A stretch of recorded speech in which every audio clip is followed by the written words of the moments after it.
Hi guys, welcome to my channel.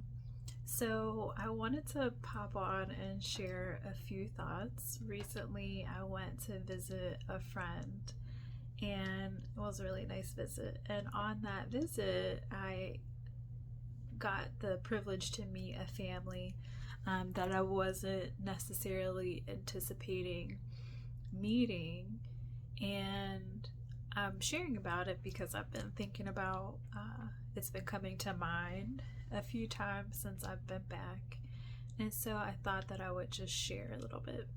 So first of all, I don't need to be a part of every step in a process, if that makes sense. So when we got to the person's home, normally I would have just probably waited in the car for who we intended to get, but I feel myself get up, get out, and just go along. And I'm like, okay, this is different. We're just going. And so we go in, and I stand in the front of the home because again, I don't know these individuals, and I don't know necessarily that they're anticipating me to be there. So being respectful of my proximity and their space. And the mom comes out and is just so like warm and inviting and friendly, and the way that she greets me, I can tell that she sees God, which is beautiful. And that may or may not like sound arrogant, but it is a prayer that I pray regularly, that I be tempered down and that he be lifted up so people can encounter him through me. And so I can tell by how she receives me that she sees him, and that warms my heart.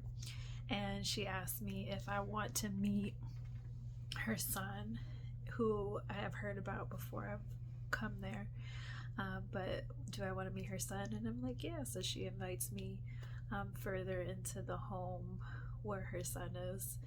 And as I walk into the room, I'm greeting him. He's sitting on the other side of the room across the table, and I'm greeting him, and I have a huge smile, and I'm waving, and I'm just, greeting him with pleasantries. And as I'm speaking to him, she is communicating to me that he does not speak. He doesn't speak, he doesn't walk, is what she's saying.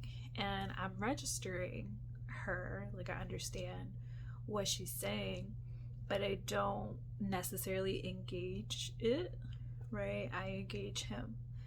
I talk to him, I smile at him, I make eye contact with him, I acknowledge his presence, and in my heart, and with my eyes, like I can see the beauty of this young child, and I'm just overjoyed that I've been given the privilege to encounter him. So I'm just kind of basking in it.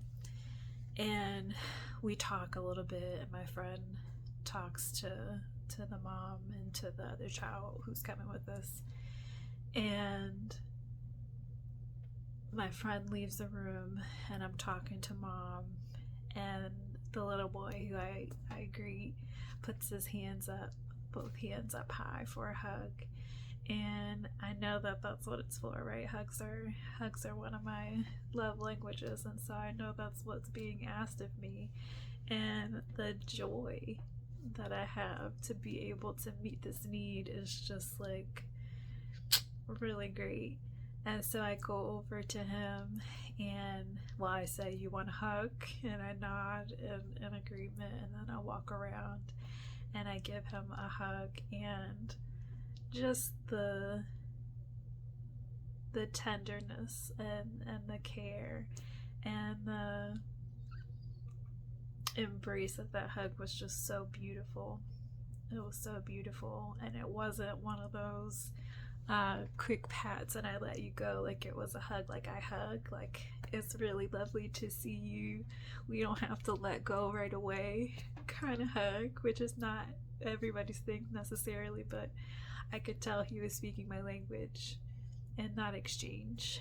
And the joy and the gratitude that his mom showed even in just our first encounter, but after we embraced was just so beautiful.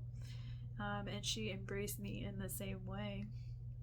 And so I come on here to share this, not just my affinity for hugs, but for us to be, or to encourage people to be mindful of how you present yourself, how you label yourself, how you talk about yourself, how you present and label other people.